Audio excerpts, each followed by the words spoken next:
Au mois de mars dernier, nous avons entendu des propos inquiétants du part de ce gouvernement.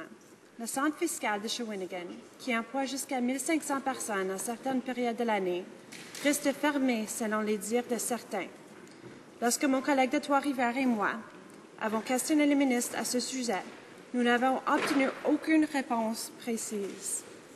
Les rumeurs et les craintes persistent.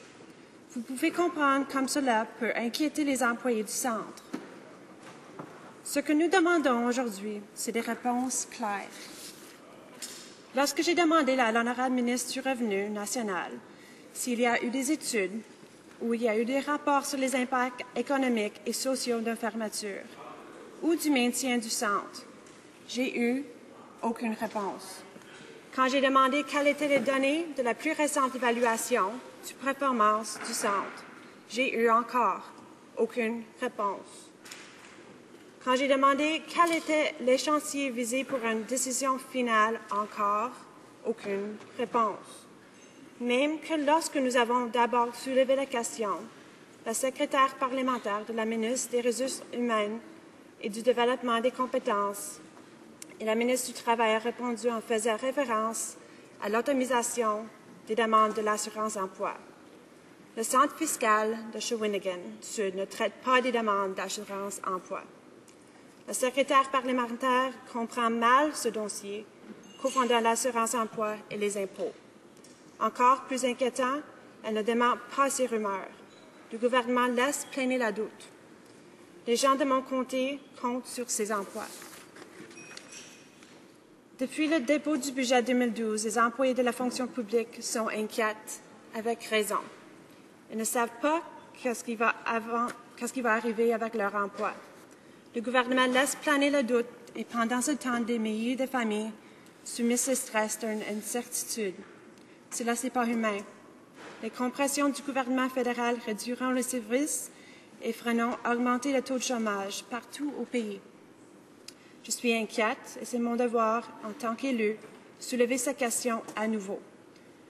Je ne suis pas rassurée et j'ai peur que l'impact aura ce qui peut avec les gens de mon comté. Non seulement les gens pourraient perdre leur emploi, mais leur service à la population risque d'avoir des conséquences. The Honourable Parliamentary Secretary to the Minister of the Environment. Merci, Monsieur le Président, et merci à ma collègue pour la question à cette heure. It's my great privilege to actually address my colleague for the first time in this House, and I want to congratulate her for her fortitude in staying at this late hour. I know she's got a family, and I think it speaks to the courage of some of our women parliamentarians here in this House.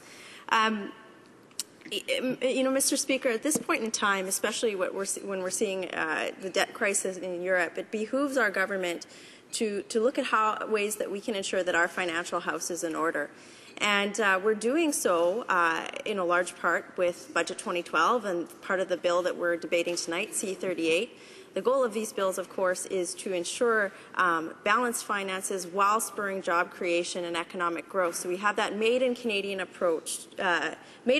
approach to ensuring the long-term prosperity of this country. Now, with that, of course, we need to make sure that core services are still delivered, that the responsibilities of government are maintained and carried out. And so, you know, to my colleague's question about her specific riding and the tax centre therein. I'm certainly not in a position to comment on rumours or speculation, but again, our government will ensure that core services are delivered and ensuring that we're being wise stewards of taxpayers' funding. Now, she made some good comments about you know, looking at job creation and ensuring long-term growth in the country. I think that I would ask her to look at some of the policies that we've put in place over the last year, the last few years since we've come into government. Actually, since July of 2009, our economy has created over 760,000 net new jobs across this country. Over 90% of them are full-time. Many of them are in Quebec. And it's that track record that we seek to improve upon, again, while delivering core services, ensuring the stability of our social programming funding for Canada's long-term prosperity. L'honorable député de Berthier-Masquinongé. Je remercie mon collègue. Oui, c'est pas facile, c'est minuit. Je pense que tout le monde est fatiguée. On travaille fort ce temps-ci. Mais comme j'ai dit, c'est minuit, je suis ici, comme vous, je veux des réponses. C'est pas clair. Je veux savoir c'est quoi les impacts de ces coupures. Le gouvernement n'est pas capable de démentir ces allégations. Alors, je continue de m'inquiéter.